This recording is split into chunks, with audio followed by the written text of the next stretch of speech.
Puji nama Tuhan, Shalom. Anugerah Tuhan bagi kita semua. Selamat hari Minggu buat semua kekasih-kekasih hati Tuhan.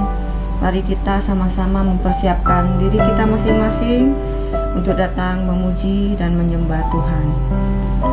Terima kasih Bapa yang baik di dalam hidup kami, Bapa yang kami sembah di dalam nama Tuhan Yesus. Terima kasih untuk anugerah-Mu, untuk penyertaan-Mu sepanjang minggu ini Tuhan. Kami ada, terus Engkau sertai dan berkati dengan sempurna. Sebab hanya Engkau yang mulia dan layak kami puji selama-lamanya. Terima kasih untuk setiap kesempatan kami beserta keluarga kami datang untuk beribadah kepadamu. Pimpin ibadah ini dari awal, pertengahan hingga akhirnya. Roh-Mu yang kudus terus menuntun setiap langkah kaki kami, dan Engkau ada menyertai setiap kami. Terima kasih Tuhan Yesus. Di dalam nama Tuhan Yesus kami berdoa dan mengucap syukur. Amin.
Semua yang di bumi, sama-sama menyanyikan bagi Tuhan. Mulia, mulia, mulia, hanya bagi anak domba, bagi anak domba.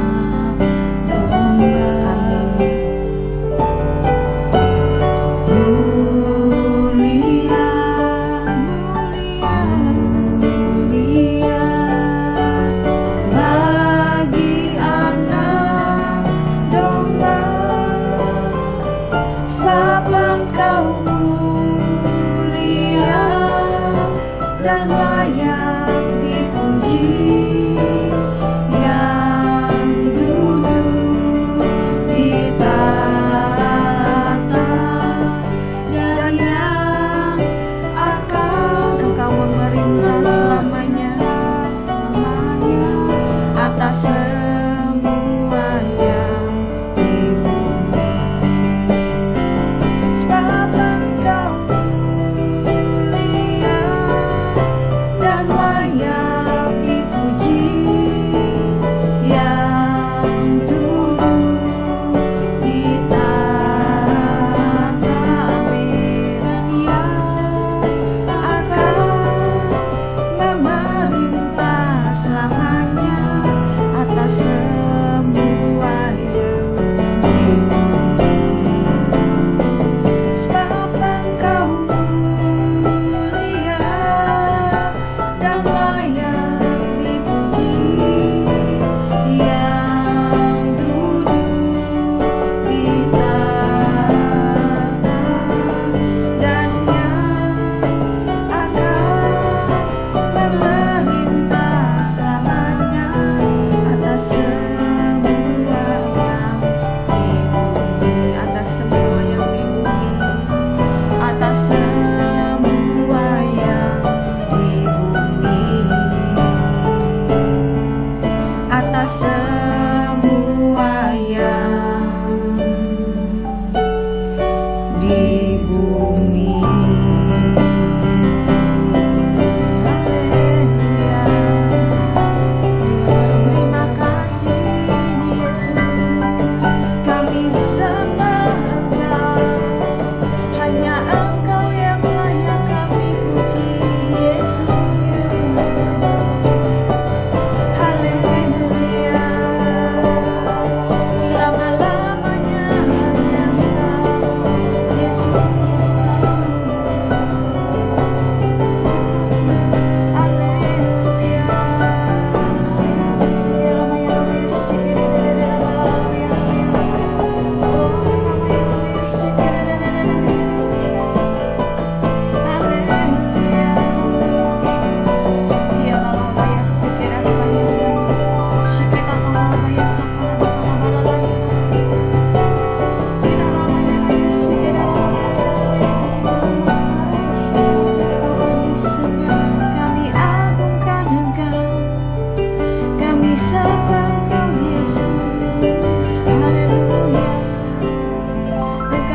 puji, kami sembah selama-lamanya. Yesus Tuhan. Oh ya Ramaya Setiara Labaya, Shikera Labaya Labaya Labaya, Shikera Ora Labaya Labaya, Shikera Labaya Labaya Labaya Labaya, Shikera Labaya Labaya Labaya, Shikera. Haleluya, haleluya. Terima kasih Yesus. Sebab Engkau mulia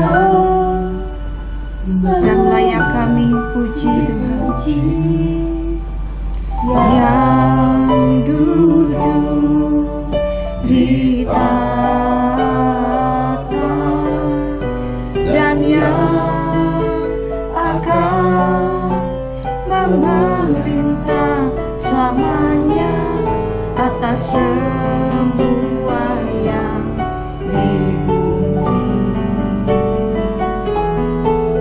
atas semua yang di bumi,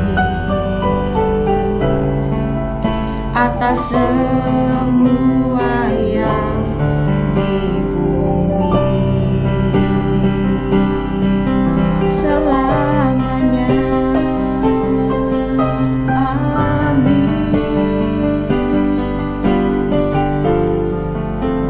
Terima kasih Tuhan untuk setiap jamahan-Mu bagi kami.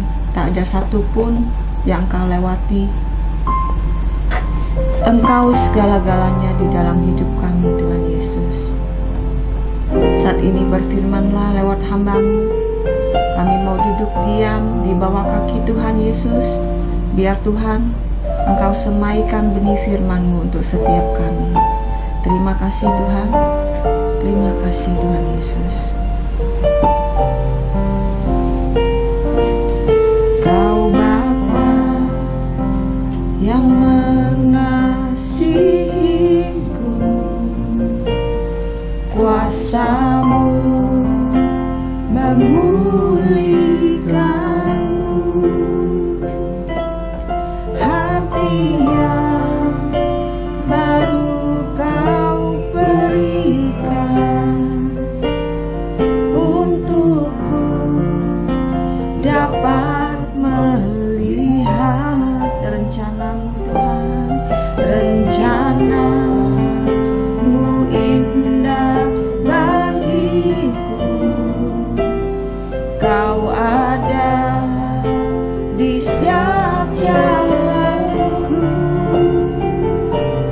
Hatiku haus dan lapar akan Engkau. Katakan Kaulah segalanya. Kaulah segalanya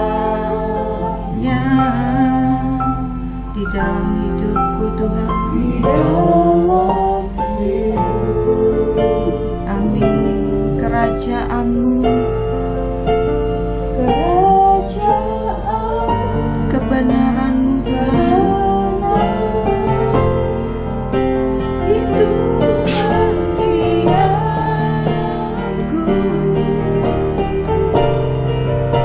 Kaulah yang ku pandang.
hatiku haus dan lapar akan Engkau.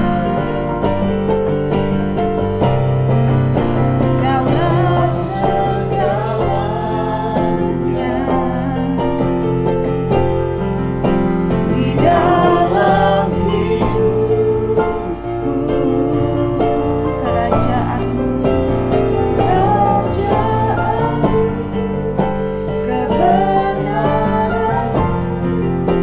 itu bagianku.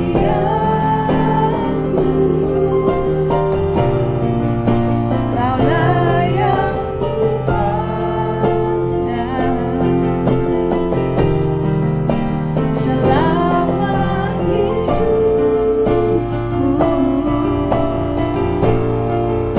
Mengasihimu, memuliakanmu, Bapa dan Rajaku. Kaulah segalanya. Amin. Terima kasih Tuhan.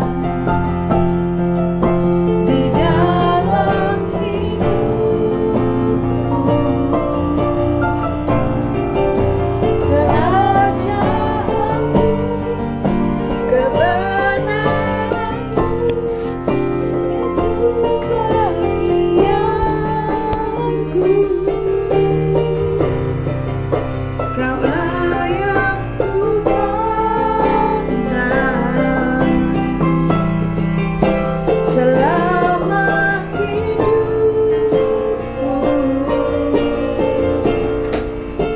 Mengasihimu, Muliakanmu, Bapa dan Rajaku.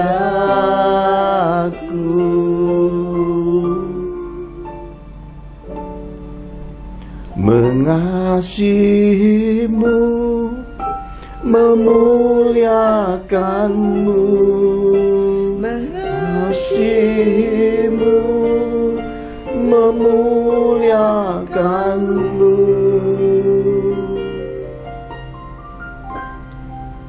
Bapa dan Rajaku. Betapa indahnya pujian Mazmur pengagungan kepada Tuhan. Sebab Tuhan Bapa yang baik. Sebagai anak-anak terang, sebagai anak-anak kesayangannya, kami mau bermazmur, kami mau bersyukur, kami mau naikkan pujian dan doa-doa kami di hadapan Tuhan. Kiranya Tuhan berkenan memberkati kami dan sisi keluarga kami. Anugerahkan kesehatan, kasih, pemeliharaan, perlindungan, penyertaan, pembelaan, dan anugerah-Mu hingga hidup kami, sepanjang hidup kami. Keberuntungan, kemurahan Tuhan mengikuti kami. Kebaikan, kasih sayang, damai, sukacita Tuhan ada di tengah-tengah kami dan memberkati kami semua. Anugerahkan roh hikmat, pengertian-pengertian yang benar akan Engkau dan memberkati kami semua. Di dalam nama Tuhan Yesus Kristus kami telah berdoa dan mengucap syukur. Mari semua kita cinta Tuhan Yesus sama-sama katakan amin. Amin.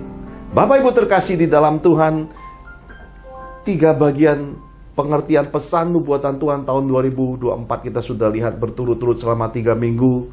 Tuhan sudah pesankan tentang percepatan transformasi, bahkan keadaan-keadaan yang tidak masuk akal, di mana berkat-berkat kehidupan yang tertahan dari masa-masa yang lalu hingga tahun lalu, bahkan ketika kita di tahun-tahun sebelumnya makan dari hasil tabungan kita. Tuhan hendak memberikan kebaikan, rapelan, berkat kehidupan di tahun ini. Kita harus meraih semua penyediaan Tuhan ini. Supaya apa? Supaya genap semua kehendak Tuhan di dalam hidup kita, bahwa Tuhan memberimu dan Tuhan mengkaruniakan kepadamu kesejahteraan, tanah Kanaan yang berlimpah susu dan madunya. Apa yang tidak engkau usahakan, apa yang tidak engkau kerjakan, Tuhan sediakan. Oleh karena apa? Karena menggenapi firman, orang fasik menimbun, dan semua itu diberikan kepada orang-orang yang mengasihi Tuhan. Haleluya. Hari ini kita mau masuki bagian keempat.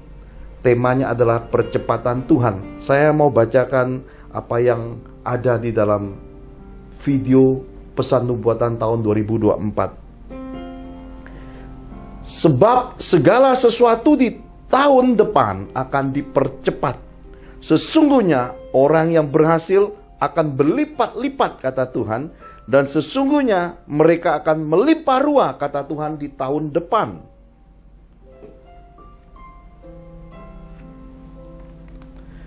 Siapa yang bijak dan bertelinga mendengarkan pesan ini akan mempersiapkan wadah, akan mempersiapkan diri, sebab apa yang dia tabur akan terjadi tuaian besar-besaran di tahun 2024 ini. Nah, Bapak Ibu terkasih di dalam Tuhan, kita tahu bahwa percepatan adalah kedaulatan Tuhan. Percepatan adalah kasih karunia, bahwa segala sesuatu menurut apa yang Tuhan putuskan saja. Tidak bisa dipengaruhi oleh siapapun, terkecuali mereka yang dikaruniakan, yang dikhususkan dalam kehidupan di dunia ini, di dalam pelayanan, di dalam gereja-gereja, bahkan di dalam kehidupan berbangsa. Ada orang-orang khusus yang disebut nabi-nabi Tuhan. Mereka dapat menyampaikan, bahkan dapat menghimbau, dapat melunakkan hati Tuhan untuk Tuhan melakukan percepatan-percepatan, bahkan mengubah keputusan yang dari sorga. Karena apa? Karena Tuhan sangat mengasihi umat manusia. Karena itu segala sesuatu bisa terjadi pada dimensi yang berbeda dengan apa yang diperingatkan. Karena itu Bapak Ibu, jikalau Tuhan memperingatkan kita, menegur, menghajar, menyesah kita, relakan hati, tetap fokus mengasihi Tuhan, tetap fokus melakukan firman, tetap fokus di jalan pelayanan, di pengabdian, di jalan salib, tetap fokus dan tetap setia di ladang Tuhan. Karena apa? Karena Tuhan hendak mempersiapkan dirimu, memproses dirimu sampai tuntas dan sampai sempurna untuk menjadi wadah yang siap menampung berkat kemuliaan Tuhan yang tak terbatas itu. Nah, Bapak Ibu terkasih di dalam Tuhan, kita tahu dengan pasti bahwa percepatan tidak lagi dipersempit hanya karena untuk dipercepat ya, berkat bisnis, berkat keuangan. Semua itu kita sudah lihat di 3 pengertian pesan nubuatan Tuhan tahun 2024, 3 minggu berturut-turut.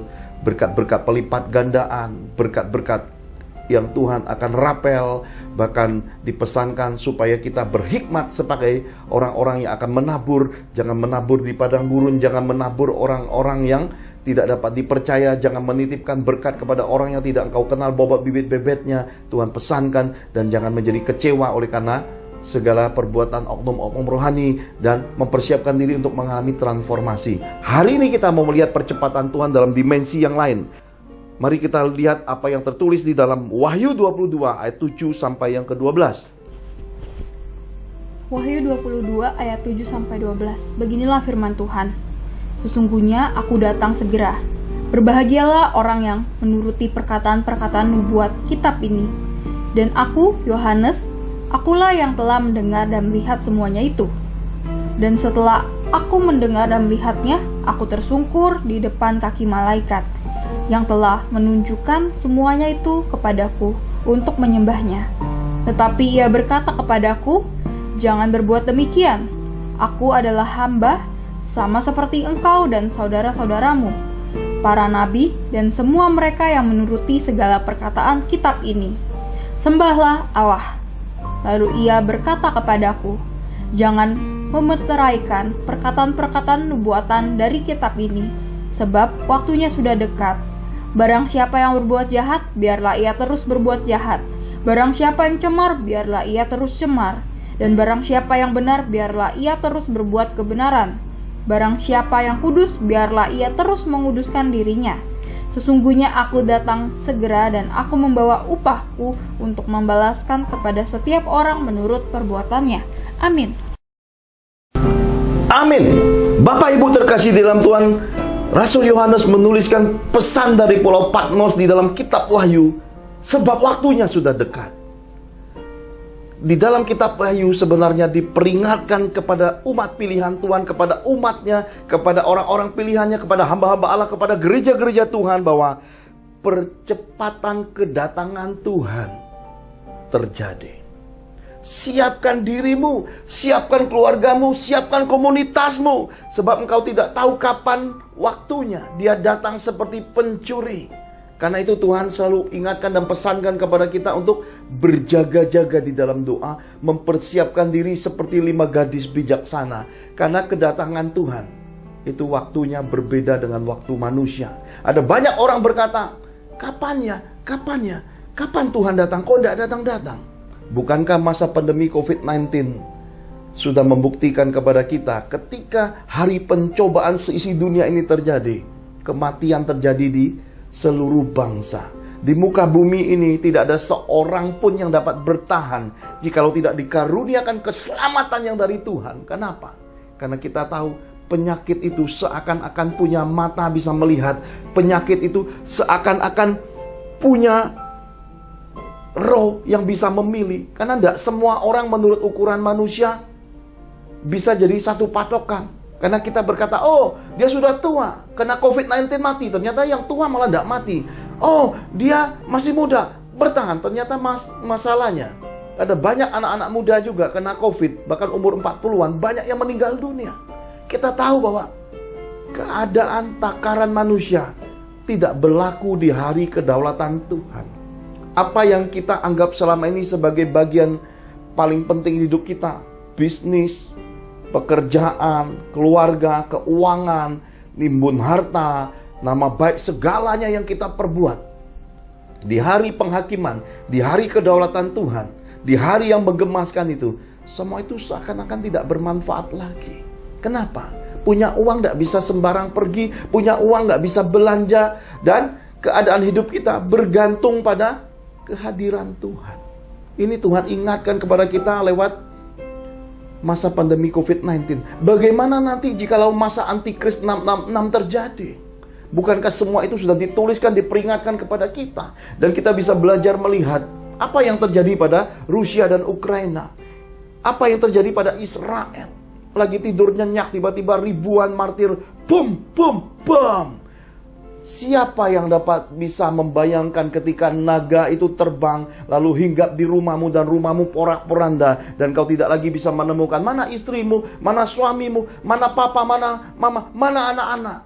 Karena semua di dalam timbunan, di tengah-tengah puing, dan tiba-tiba tidak ada pamitan, sudah tidak ada di dunia lagi.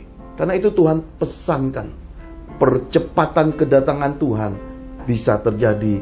Dan Tuhan ingatkan kepada kita untuk kita mempersiapkan diri kita. Supaya apa? Supaya atas segala sesuatu yang terjadi tidak mengejutkan kita. Atas segala sesuatu yang terjadi kita menggenapi firman, hidup bagiku adalah Kristus, mati adalah keuntungan. Dengan demikian kita tahu bahwa merupakan suatu kebahagiaan untuk dijemput Tuhan, melepaskan hidup di dunia ini, untuk menyelesaikan hidup di dunia ini adalah satu kebahagiaan. Engkau beserta seisi keluargamu adalah orang-orang yang sementara hidup di dunia ini. Karena engkau dan seisi keluargamu adalah warga kerajaan sorga, warga kepemilikan Tuhan Yesus Kristus, Juru Selamat dunia, yang sudah menjamin selagi engkau hidup berkenan kepada Tuhan di muka bumi ini. Selagi engkau hidup, engkau melakukan firman. Selagi engkau hidup, engkau melakukan perbuatan baik di muka bumi ini. Sudah tersedia berkat kehidupan, sudah tersedia upah, sudah tersedia rumah yang ada di sorga. Betapa bahagianya hari di mana hari Tuhan datang di loteng Yerusalem. Karena murid-murid semua menantikan, sedang mempercakapkan, apa mungkin dia yang mati, yang memang dinyatakan kitab suci akan bangkit di hari ketiga, yang sudah disaksikan oleh banyak orang, tapi kita belum melihat secara langsung. Pintu itu tertutup.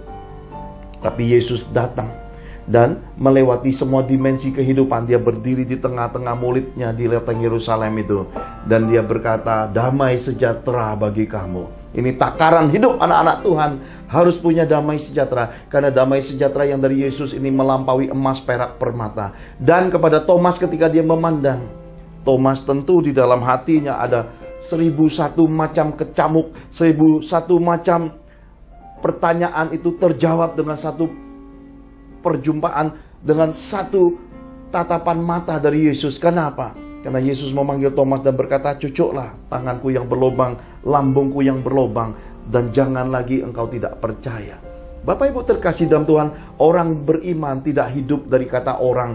Orang beriman tidak hidup dari perdebatan rohani. Orang beriman tidak hidup dari apa yang dia lihat, yang dia dengar. Orang beriman hidup karena hukum-hukum Tuhan. Orang beriman hidup karena percaya pada firman Tuhan. Karena itulah percaya tidak lagi dibatasi oleh apa yang kita lihat, yang kita dengar. Percaya adalah materai bahwa saat kita dibaptis, kita kepunyaan Yesus, dan jiwa roh tubuh kita disandingkan dalam firman Tuhan untuk menyelesaikan hidup di bumi ini, untuk menyelesaikan pekerjaan Tuhan, amanat agungnya, untuk menggenapi kehendaknya, hidup di bumi seperti di sorga, untuk mempersiapkan keselamatan yang kita terima ini bisa diterima oleh seluruh bangsa.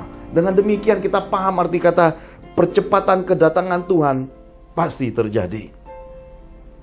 Matius 13 ayat 11-12 berkata, jawab Yesus, kepadamu diberi karunia untuk mengetahui rahasia kerajaan sorga, tetapi kepada mereka tidak. Karena siapa yang mempunyai, kepadanya akan diberi, sehingga ia berkelimpahan. Tetapi siapa yang tidak mempunyai, apapun juga yang ada padanya akan diambil daripadanya. Jadi pemahaman memiliki hikmat, pengertian, dan karunia dari Tuhan ini lebih penting.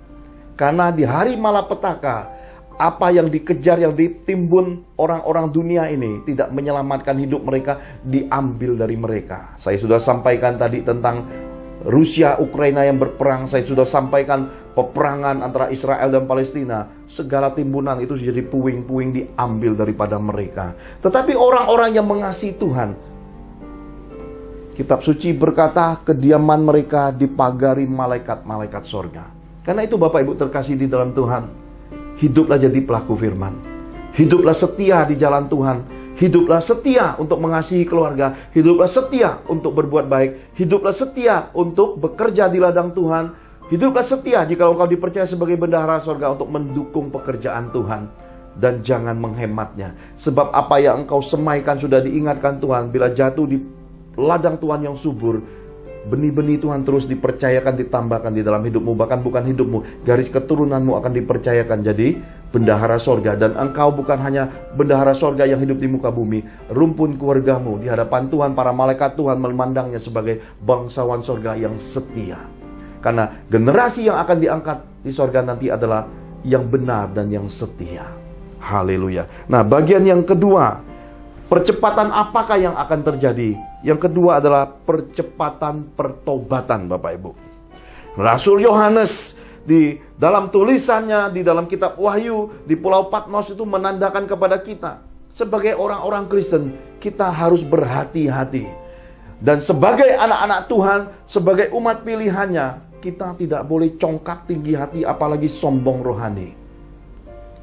Bahkan iblis mencobai Tuhan Yesus. Di atas bubungan bait Allah memang ada tertulis bahwa ketika dia terantuk, para malaikat menatang. Iblis berkata tentang kebenaran dan ingin mencobai hati Yesus. Yesus tidak meresponi apa yang iblis sodorkan. Karena itulah anak-anak Tuhan, terutama hamba-hamba Tuhan, jangan sembarang di dalam kehidupan rohani. Jangan sesumbar sombong rohani dan tanpa sadar mencuri kemuliaan Tuhan. Terutama dalam kesaksian sorga dan neraka, haruslah hati-hati. Apabila dikaruniakan kepadamu untuk melihat sorga, untuk melihat neraka, hati-hatilah menyaksikan semua itu. Jangan sampai engkau merasa engkau paling istimewa di antara seluruh manusia di muka bumi ini. Sebab semua kita ini istimewa, tak ada seorang pun yang lebih dari satu yang lain. Semua kita punya kekurangan, semua kita punya kelebihan. Seluruh umat pilihan Tuhan itu saling melengkapi. Bahkan antara umat pilihannya, anak-anak terangnya dengan orang-orang dunia juga saling melengkapi. Karena kasih adalah bagian utama dari Tuhan. Karena kasih itu mengikat, menyatukan. Karena kasih itu memberi, dan kasih itu membawa keselamatan sampai kepada kegelapan. Karena terang hanya bisa masuk ke kegelapan hanya lewat jembatan kasih. Seperti Yesus yang membiarkan dirinya disalib dalam keadaan telanjang. Transparansi, kejujuran, keterbukaan, dan integritas dan kualitas hidup harus mendasari kehidupan orang-orang pilihan Tuhan. Terutama para hamba Allah yang berdiri di altar Tuhan untuk menyampaikan kebenaran Tuhan. Jangan sampai engkau berpidato, berkhotbah kebenaran, engkau sendiri bukan hamba kebenaran. Tuhan ingatkan supaya kita hidup. Hiduplah jadi hamba-hamba yang selalu berpegang pada pertobatan hidup. Percepatan pertobatan Tuhan kerjakan mulai tahun 2024 ini. Supaya apa? Supaya apa yang dikerjakan Rasul Yohanes menjadi patokan. Ketika melihat hal-hal yang luar biasa tentang sorga, melihat kemuliaan, Rasul Yohanes tersungkur di kaki malaikat. Lihat Bapak Ibu. Seorang rasul yang duduk makan 3,5 tahun dengan Tuhan Yesus saja, bisa tersesat langsung menyembah malaikat. Dimaklumi apabila umat Tuhan tersesat menyembah hamba-hamba Tuhan, menyembah oknum-oknum rohani. Dan oknum-oknum rohani menikmati semua penyesatan penyembahan itu seperti keledai yang ditunggangi Yesus. Bapak Ibu ingat kejadiannya ketika Yesus menunggangi seekor keledai masuk ke kota Yerusalem. Ada banyak umat Tuhan berkata, Hosana, Hosana. Mereka pegang daun-daun palem, kemudian meletakkan beragam pakaian dan beragam barang berharga. Dan keledai itu berjalan sambil memandang ke kiri ke kanan dan berkata, thank you, thank you, Mbe, thank you, Mbe, thank you. Berhentilah hari ini jadi hamba keledai. Berhentilah hari ini jadi oknum-oknum rohani yang menikmati dan mencuri kemuliaan Tuhan. Sebab semua itu bukan punyamu. Empu dari segala sesuatu adalah Juru Selamat dunia. Dia sumber, dia yang miliki segala pertobatan itu. Dan dia yang berkenan atas pertobatan itu. Ingatlah bahwa engkau pun sekalipun pemberita kebenaran, engkau juga harus bertobat. Saya, sisi keluarga saya juga harus bertobat. Bapak Ibu yang mendengarkan pesan Tuhan ini juga harus bertobat. Tidak seorang pun yang di antara kita kebal atas dosa. Tidak ada seorang pun di antara kita yang punya perlakuan istimewa di dalam kehidupan pertobatan.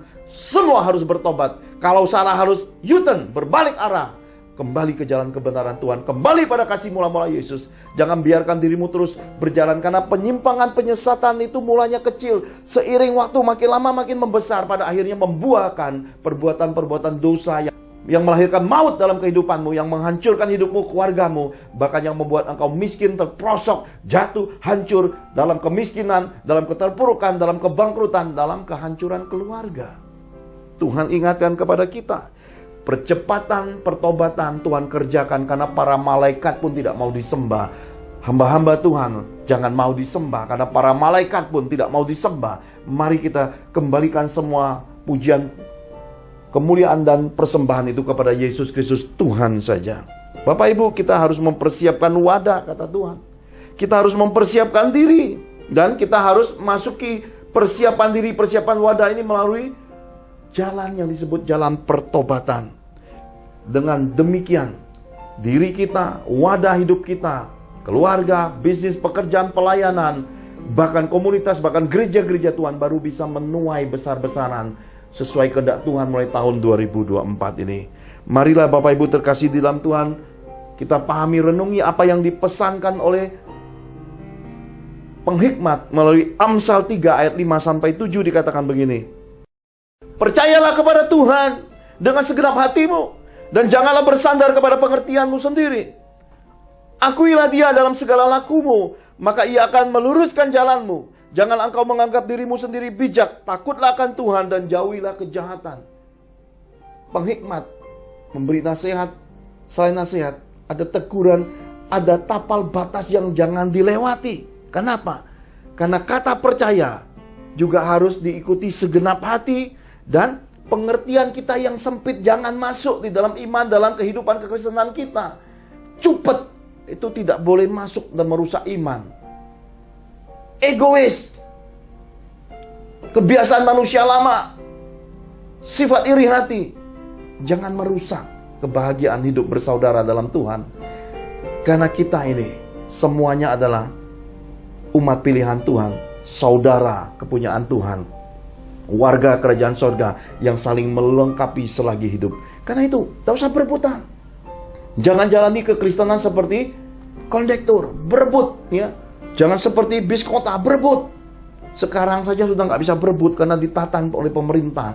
Tuhan, pemerintah resmi kepunyaan sorga akan menata gereja-gerejanya untuk tidak lagi berebut. Gereja-gereja harus saling melengkapi.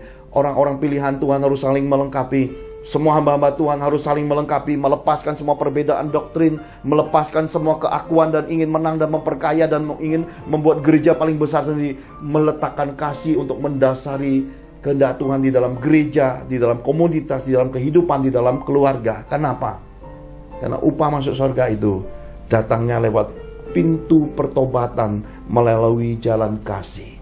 Dan segala perebutan itu sudah pasti seperti murid-murid berebut ingin duduk di samping kiri kanan Tuhan Yesus, tidak akan beroleh jawaban dan penghargaan dari Tuhan, malah akan mendapat teguran. Tuhan menghendaki kita untuk lemah lembut, Tuhan mendaki kita untuk menjadi teladan. Tuhan mendaki kita hidup dalam kebenaran yang terpuji, luar dalamnya berkualitas, luar dalamnya transparan. Tuhan ingin kita menjadi orang-orang yang melayani Injilnya di jalan salib ini benar-benar berbuah, ada mukjizat, ada kuasa, dan setan-setan takluk oleh karena nama Yesus dipercayakan di dalam hidupmu. Haleluya. Nah, Bapak Ibu terkasih di dalam Tuhan, bagian ketiga, setelah Tuhan berkata waktunya sudah singkat, bagian ketiga merupakan suatu percepatan yang harus kita pahami dan harus kita benar-benar resapi, yaitu Tuhan mengerjakan pemisahan dan pembiaran. Kenapa Tuhan melakukan pemisahan dan pembiaran? Oleh karena waktunya dipercepat, kedatangannya dipercepat, pertobatan seisi dunia ini dipercepat terjadi. Karena itu segera menggenapi kehendak Tuhan untuk datang kedua kali menjemput orang-orang pilihannya. Mari kita lihat sama-sama apa yang dipesankan Tuhan di dalam Matius 25 ayat 31 sampai yang ke-36. Injil Matius 25 ayat 31 sampai 36, demikian firman Tuhan. Apabila Anak Manusia datang dalam kemuliaannya dan semua malaikat bersama-sama dengan Dia, maka Ia akan bersemayam di atas tahta kemuliaannya. Lalu semua bangsa akan dikumpulkan di hadapannya, dan Ia akan memisahkan mereka seorang daripada seorang, sama seperti gembala memisahkan domba dari kambing, dan Ia akan menempatkan domba-domba di sebelah kanannya dan kambing-kambing di sebelah kirinya.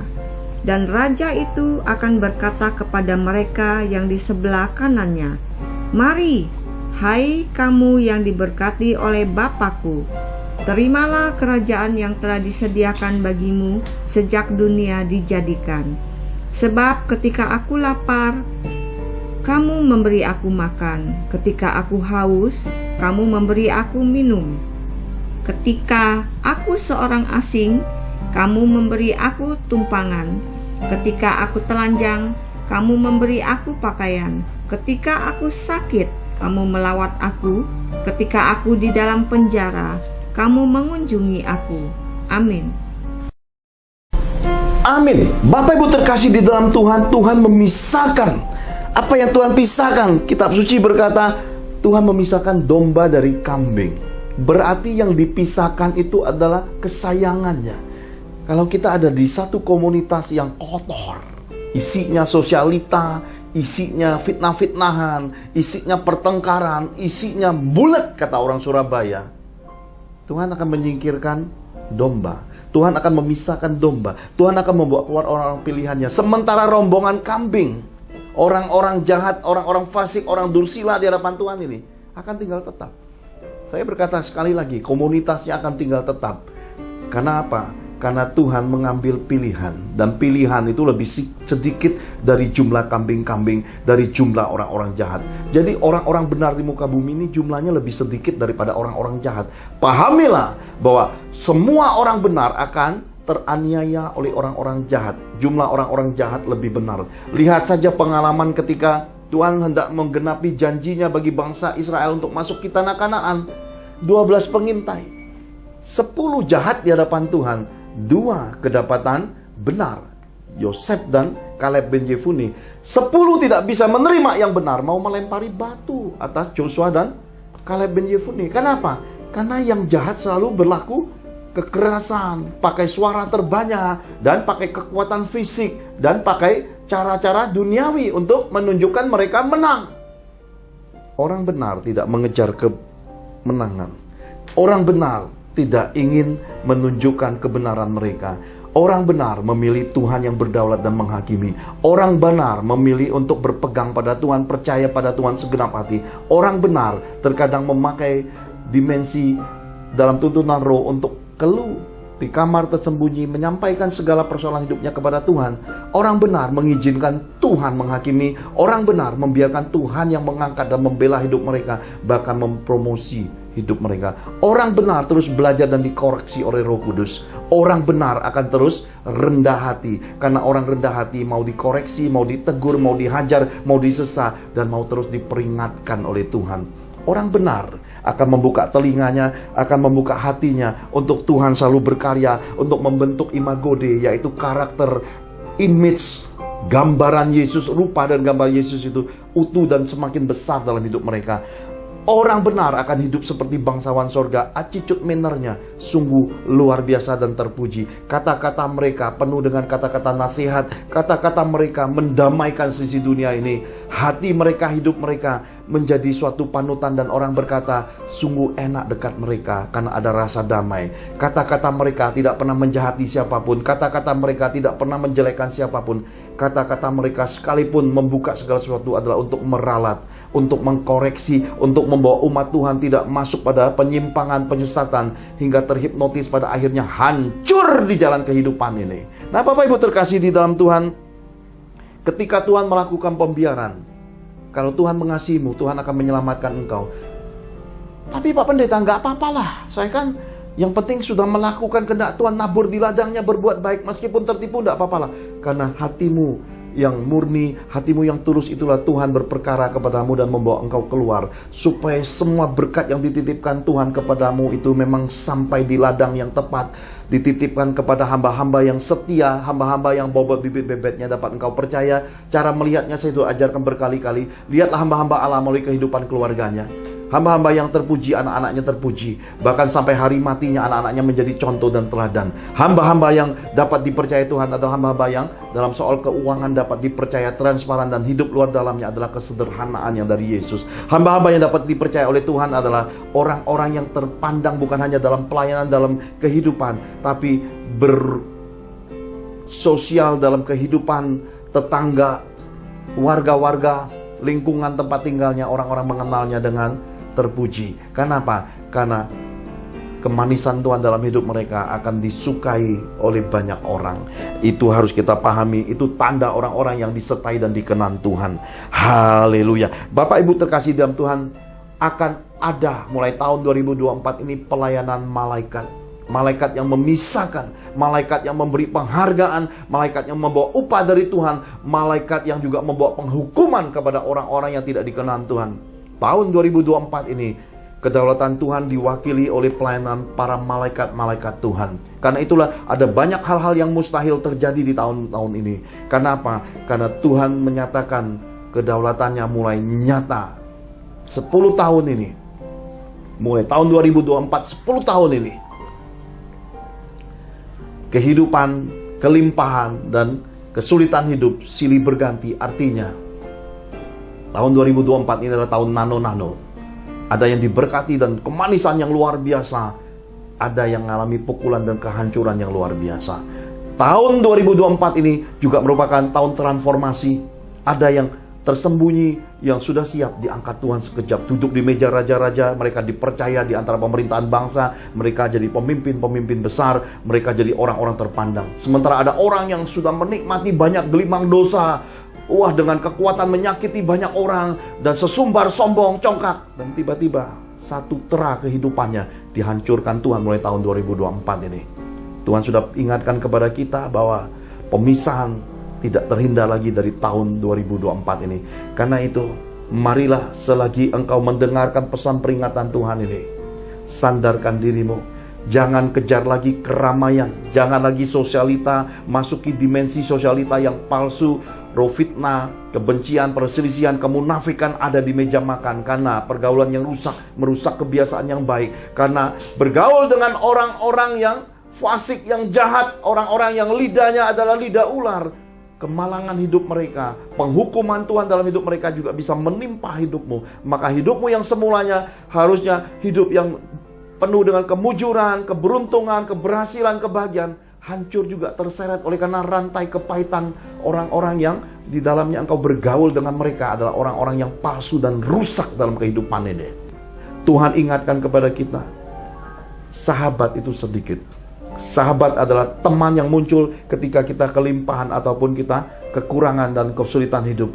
Sahabat adalah orang-orang yang setia dalam suka duka bersama kita. Orang-orang yang hadir menguatkan kita, menolong kita, menjembatani kita, menggenapi kehendak Tuhan. Sahabat adalah orang-orang yang tersembunyi selalu mendukung akan hidup kita. Sahabat selalu tersedia di dalam hari sehat kita maupun hari sakit kita. Teman banyak, kata Tuhan. Apalagi kalau engkau buka meja makan, kau hambur-hamburkan uangmu, akan datang lebih banyak teman lagi. Kenapa? Karena bangkai dibuka, semua burung nasar akan hinggap, Bapak Ibu.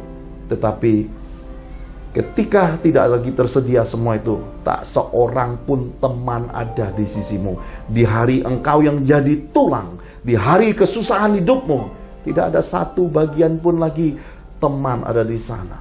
Karena itu tahun 2024 ini Tuhan pesankan, miliki sahabat dalam Kristus, miliki saudara-saudara Yesus, miliki hubungan persaudaraan kekeluargaan yang sejati dari Yesus. Karena tahun 2024 ini Tuhan mendasari perjalanan dari tahun lalu, tahun Goshen, untuk umat Tuhan keluar menuju pada tanah Kanaan, tanah perjanjian, tanah kelimpahan yang dari Tuhan akan digenapi.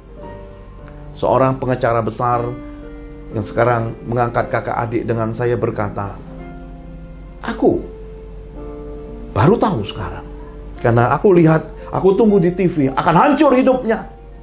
Kok tidak datang-datang sampai hari ini? Dan setelah bertemu dengan adik pendeta, aku baru tahu ternyata adik pendeta ada di dalam hidup mereka, mengubah segala sesuatu yang tidak masuk akal di dunia dengan kehendak Tuhan.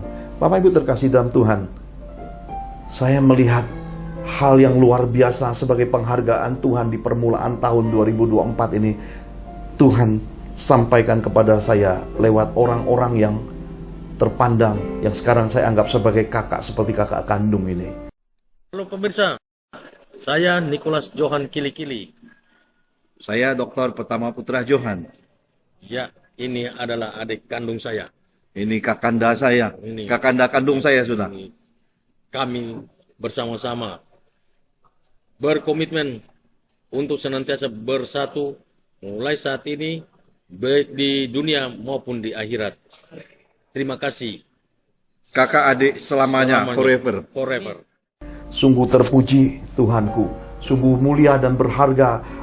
Hidup setia, sederhana, hidup mengabdi di jalan salib Yesus dengan kejujuran dan dengan apa yang sudah diingatkan sejak awal untuk saya pegang sebagai komitmen hidup. Yang saya ajari adalah apa yang Tuhan ajarkan kepada saya. Yang saya bimbing kepada umat Tuhan adalah apa yang saya alami dan apa yang Tuhan perkatakan sendiri. Kemurnian ketulusan mendasari kehidupan The Johan Family, dan mulainya dari seorang Dr. Johan ini. Dan hari ini saya melihat bagaimana kemuliaan itu mendapat penghargaan dari Tuhan dan juga sesama. Terpuji-pujilah Tuhan, saya kembalikan segala kemuliaan, hormat, syukur ini kepada Tuhan di balik percepatan yang Tuhan kerjakan di tahun 2024 ini untuk hidup The Johan Family, untuk hidup seorang Dr. Johan, bahkan untuk kehidupan anak-anak rohani yang saya bimbing, yang dipercayakan Tuhan, bahkan untuk kehidupan umat Tuhan yang saya bimbing, baik di Jakarta, Bandung, Surabaya, ataupun bangsa-bangsa yang hari ini sedang memanggil saya untuk berjalan kembali melintasi kota-kota, pulau, dan bangsa di mana mereka hendak mendengar suara Tuhan yang murni diperdengarkan lagi.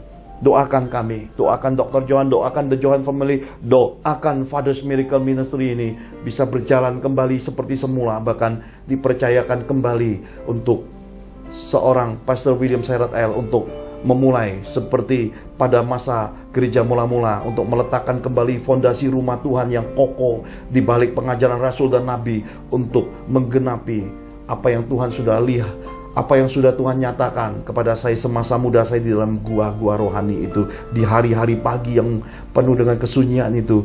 Biarlah kehendak Tuhan saja yang jadi. Haleluya, segala kemuliaan bagi Tuhan. Kita akhiri ibadah ini.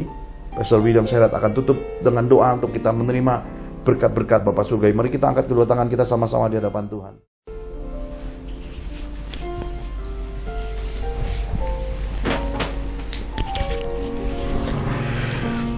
Bapak Ibu terkasih dalam Tuhan, kita telah memasuki bagian keempat dari pencerahan firman tentang pengertian pesan Tuhan tahun 2024. Hari ini dikupas perihal pencepatan Tuhan, yang berisikan 3 hal profetik di dalamnya, yaitu 1. Pencepatan kedatangan Tuhan. 2. Pencepatan pertobatan. 3. Pemisahan dan pembiaran. Oleh karena segala sesuatu maka dipersingkat waktunya, marilah kita lebih bersungguh-sungguh di dalam Tuhan. Bapak Ibu yang hari ini siap diberkati Tuhan dan mau hidup taat menabur di ladang Tuhan, Mari kita akhiri ibadah kita dengan doa menerima berkat-berkat Bapa Surgawi. Mari kita angkat kedua tangan kita di hadirat-Nya. Dalam nama Tuhan Yesus Kristus terbukalah tingkap-tingkap langit, semua taburan benih dan ketatan hidup kita beroleh kedapan firman-Nya. Kita menabur dan menuai, kita dipeliharanya, kita dibelanya, kita disertainya, dan kita diberkatinya. Maka tercurahlah berkat Bapa Surgawi, engkau akan terus naik dan tidak menjadi turun, engkau akan menjadi kepala dan bukan ekor, ada namamu, rekening bank dan kas keuanganmu diisi Tuhan penuh. Berkat bangsa-bangsa pun masuk dalam kapasitas hidupmu. Diberkatilah keluargamu, diberkatilah karir bisnismu, diberkatilah studimu, diberkatilah pelayananmu. Dalam anugerah Tuhan Yesus, maka engkau beserta keluargamu akan menerima kasih karunia, kesehatan, keberuntungan, berkat 5 roti 2 ikan, pelipat kali gandan berkat, jawaban doa, berkat terobosan ekonomi, dan mujizat-mujizatnya yang ajaib. Dalam Roh Kudus, maka engkau beserta keluargamu termaterai hidup di bumi seperti di sorga. Kita terima berkat-berkat sorgawi ini dalam nama Tuhan Yesus. Sama-sama kita katakan amin.